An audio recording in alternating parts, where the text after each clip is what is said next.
Today, I have a special guest with me. We're talking about real estate issues, and today I've got Taylor Osmond with me from MNP here in Nanaimo. Welcome, Taylor. Thank you, Ian.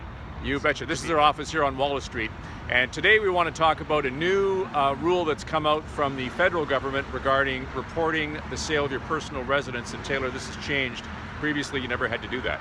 Yeah, so previously in 2015 and prior years, taxpayers were not required to report the sale of principal residence on their tax returns, as the gain on the sale of a principal residence was exempt from tax.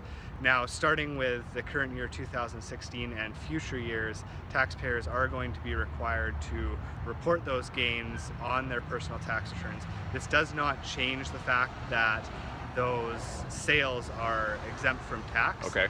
However, it does require some onus paperwork on the individual to get some more paperwork prepared, including a special form which designates the principal residence that you're selling as your principal residence, and deals with prorating that principal residence amongst multiple properties if you've had multiple properties, or in the case where you may have had the property change in use over the years from principal residence to rental and back. There would be some proration that would occur on the principal residence and impact the amount of the gain that would be taxable versus non-taxable in that case.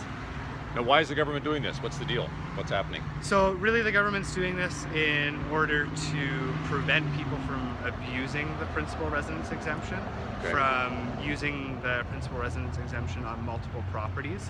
In the past, you only had to report gains on the sale of properties that weren't your principal residence. So if you're not required to report the sale of your principal residence, how can the CRA possibly know, whether you've reported 3 of them during the year or sold 3 during the year and just not reported them? So this is part of that overall crackdown, I guess you would say, on the real estate industry throughout Canada to try and get a handle on everything that's going on transaction-wise.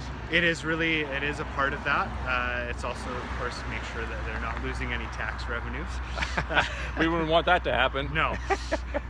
Great. Okay, well listen, if you have any questions about this new tax ruling, then make sure you give Taylor a call here at MNP or talk to your own accountant or something like that. Just want to make sure you're aware of the changes that are going on in the real estate industry. Okay, thanks for watching. This is Ian Thompson. We'll talk to you next time. Thanks, everyone.